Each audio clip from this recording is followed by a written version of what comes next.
Kebetulan suara saya tuh baripang gitu, agak-agak ngebass kan.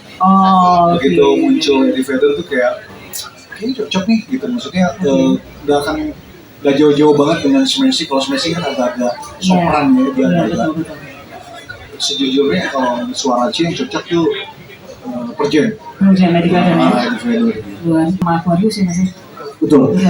Nah itu pernah gak sih dapat apa ya respon yang ya pasti paham lah di dunia internet kadang-kadang suka ada pro kontra gitu kan. Dia dari yang mungkin berdiri sendiri tiba-tiba ditarik sama major label gitu kan secara kuat. Banget di Bandung memang ada beberapa kalangan yang agak-agak antipati atau gerah gitu ya melihat band indie yang pada akhirnya sign sama major label. Sentimen-sentimen itu sebenarnya ada juga gitu. Tapi tahu sendiri ya bahwa buat kita malah kita mau nyobain ke industri saat itu. Meskipun kita major label tapi kenyataannya kita main di acara indie malah. Gitu. Luar biasa. Memang ada kenyataannya kita manggung di acara-acara indie malah. Jadi kembali ke persatuan komunitas ya Mas ya. Betul. Ya, betul. Di komunitasnya itu lebih nyaman di mana Mas? Sebenarnya sih keduanya nyaman ya. Hanya kalau major label itu kita punya target komersil yang kadang-kadang kita nggak tahu targetnya sampai mana gitu ya. Sih kurang komersil. Kalau ditanya balik ke mereka, mereka juga nggak punya rumusnya gitu kan. Ya tapi pada kenyataannya kita baru satu album lalu kita bercerai baik-baik sama mereka ya karena logika komersilnya nggak nyambung gitu. Jadi sebenarnya bisa dilihat di sosmed karena biasanya ada Bekasi Grunge United atau Bandung, itu semua bisa ke-detect di Facebook sebenarnya. Berarti semuanya saling ini ya, saling link gitu ya. Kalau Bali namanya Bali Total Grunge, terus di Bandung juga banyak komunitas grunge gitu ya, dan Jakarta terus kalau Jabodetabek yang pembesar di Bekasi malah. Di Bekasi ya? Di Bekasi Poster. Halo Ega. Bekasi Poster salah satu komunitas mungkin yang tertua kali guys. Tertua ya, luar biasa ya. Berarti mungkin pergerakannya agak tertunda saat pandemi ya, Mas ya? Pasti ya, karena kayaknya hampir semua genre ya. Iya, betul sekali. Ya, dari semua aspek sih ya sebenarnya. Iya, setelah pandemi ini kita ngabut lagi lah gitu ya. Iya, betul. Nah kira-kira Mas C sendiri punya ide gak sih untuk membangkitkan lagi nih setelah 2 tahun tertidur akibat pandemi gitu kan? Ada gak sih ide untuk menggerakkan lagi pergerakan dari komunitas grunge itu sendiri untuk hidup lagi, rame lagi? Mau nggak mau kita menggerakkannya dengan bikin event yang terus berdenyut ya. Konsisten ya. Kalau eventnya berdenyut, semoga grunge-nya terus jalan, komunitasnya jalan, dan band-bandnya mengeluarkan rilisan terbaru gitu, udah mati tuh. Ya itu dia tuh. Di dunia indie ataupun di major ya, Mas C, itu kan pasti ada aja regenerasi ya, generasi baru tuh ada terus gitu. Nah biasanya nih para generasi baru ini berharap adanya sebuah motivasi atau dukungan dari para pendahulu atau generasi seniornya mereka. Nah kira-kira dari Mas C atau dari Cupu Manik sendiri, kira-kira motivasi apa sih yang bisa dikontribusikan ke para generasi baru supaya mereka bisa melihat sosok senior mereka dan termotivasi untuk bisa terus berkembang, terus berkarya, khususnya bagi para musisi grunge?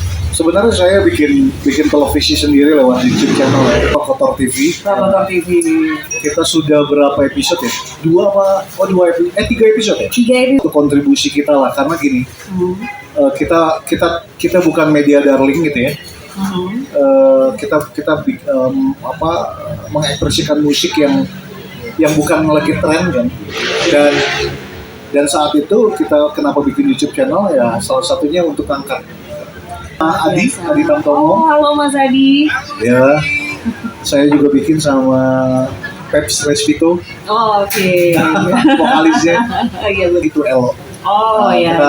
Kita 4 orang yang bikin Kotor TV itu sampai bikin 3 episode. Kalau boleh tahu konsep dari Kotor itu sendiri gimana tuh? Tujuannya ya mengenalkan musik-musik grunge baru. Bahkan kita pengen tahu nih di ranah mainstream siapa yang suka grunge. Oh, Jadi bukan hanya tokoh-tokoh oke. grunge sih. Contohnya kayak kita juga udah mengincar Once misalnya. Oh, Gitu. Once juga kan suka sama Soundgarden. Kenapa nggak kita mau mewawancara mereka gitu. Itu target-target kita. oke. Jadi konsepnya talk show gitu ya? Betul, talk show. Bahkan waktu itu Teletsong main secara live ya dia. Oke. Jadi kita ada memberikan panggung untuk mereka Itu off air ya, Mas? off air. Dan Off kita air. waktu itu syuting di studionya punya Elo dan di dalamnya ada studio. Jadi sekaligus Oke. Jadi jamming juga sambil ngobrol-ngobrol juga ya. Kalau- Ini banyak banget ya, Mas. Dan banyak juga subgenre. Bahkan zaman sekarang tuh banyak banget subgenre baru. Hasil dari mix dari berbagai macam subgenre ya. Nah kalau dari grunge sendiri ini, Mas Cen ngeliat seperti apa sih perkembangan itu untuk depannya nanti? dari grunge yang grassroots ya, maksudnya kayak Pearl Jam, Nirvana dan lain-lain itu. Lalu ada post grunge, muncul kayak Puddle of Mudd, Creed, Ya. band-band itu ya Silverchair, ada Seether. Mungkin kalau apa makhluk baru dari grunge itu mungkin ke post grunge. Post grunge. Ya, mungkin itu makhluk baru perkembangan dari grunge ya. Itu kalau di luar, kalau di Indonesia sendiri kira-kira udah ada belum Mas? Di Indonesia kayaknya justru pelaku utamanya orang-orang yang suka grunge yang grassroots nih. Oke, jadi yang mungkin lebih seniornya gitu kali ya, saya lebih banyak apa ya improvisasi mungkin ya. Ya, betul. Tuh.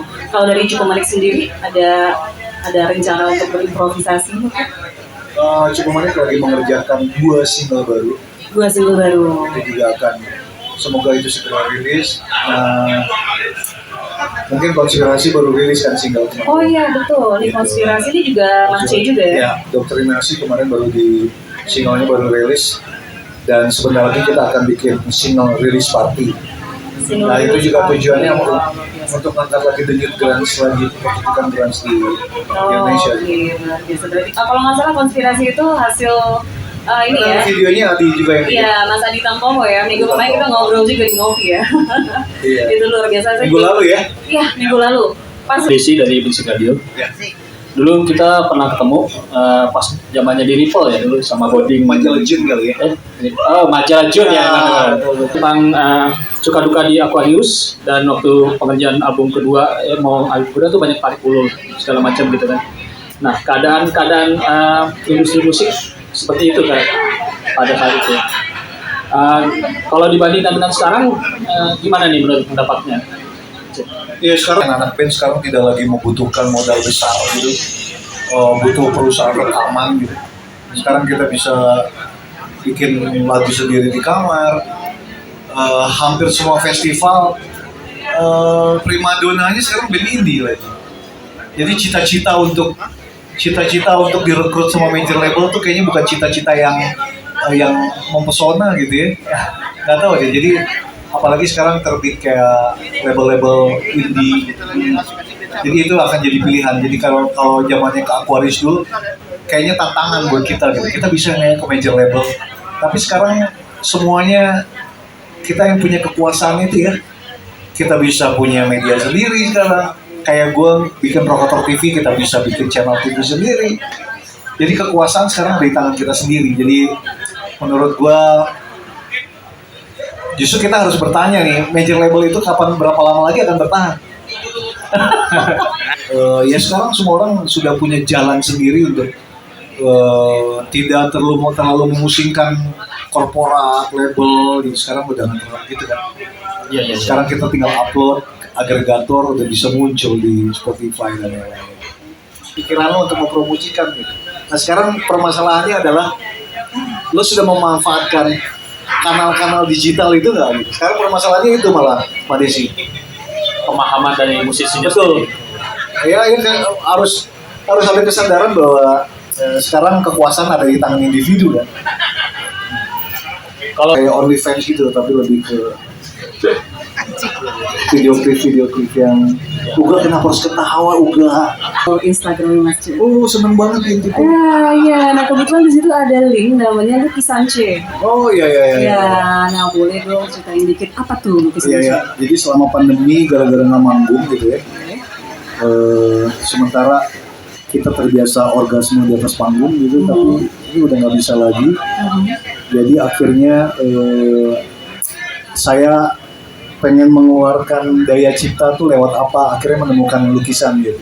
Oh, oke. Dan dari tanggal 28 Oktober 2021 kemarin, selama 4 bulan tiba-tiba di rumah udah ada 36 lukisan gitu. Wow, luar biasa ya. Ya udahlah, mau sekalian pameran.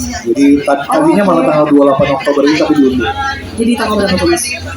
Kemungkinan Desember. Oh, di bulan Desember ya. Oke, luar biasa. Kalau Nanti datang, Isya juga datang. insya Allah diusahakan datang. Kalau Awal saya Desember ya, Mbak Uga datang, Mbak Uga. Oke, awal Desember ada pameran lukisan dari Mas C. Cukup Iya. Dan kalau misalkan tadi tuh sempat ngintip-ngintip juga kan di Instagram lukisan C itu, saya nggak terlalu paham ya sebenarnya tentang lukisan. Tapi bener gak sih kalau itu tuh lebih ke abstrak ya? Betul abstrak. Ya. Karena sebenarnya kalau realis itu butuh gambarnya lama. Iya, iya, iya. Sementara saya nggak sabar, pengen sekali melukis pengen cepet jadi. Jadi kalau abstrak punya kebebasan, tidak terbatas oleh skill ya. Iya, betul. Jadi kayaknya genre abstrak itu lebih cocok dan lebih akomodatif untuk saya cepat segera. Oh, oke. Tapi setahu saya namanya karya seni, meskipun itu dia abstrak, pasti ada idenya yang berasal dari apa, pemikiran-pemikiran apa yang Yes. dituangkan di kanvas itu kan, Mas? Sebenarnya sih keresahan aja karena nggak mampu, Keresahan. karena aktivitas band berhenti, karena itulah pengen itu resah Oke, karena keresahan. COVID dan lain-lain. Iya, gitu iya, ya. betul. Dan saya percaya bahwa seni itu bisa jadi penyembuh Ica. Oh, iya. Jadi sambil melukis saya sebenarnya sambil healing.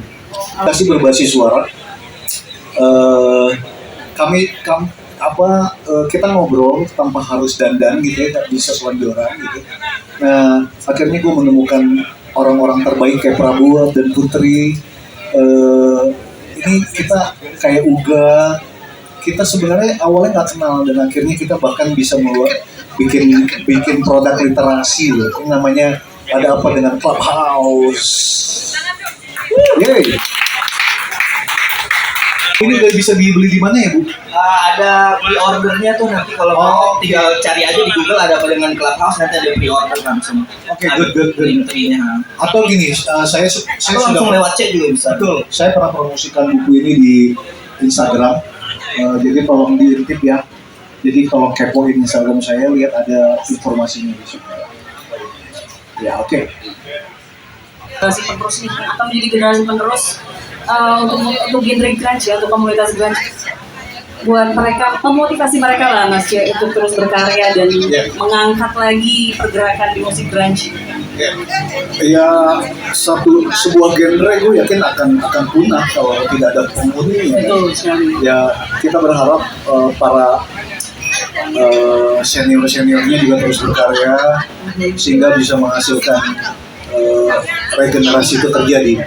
Gua rasa tanpa karya terbaru sulit sekali untuk meregenerasi. Dan pertunjukan grunge semoga terus berdenyut. Semoga regenerasi itu terus terpelihara. Oke, luar biasa. Tepuk tangan dong sekali lagi yang meriah untuk Mas C dari Cupu Manik.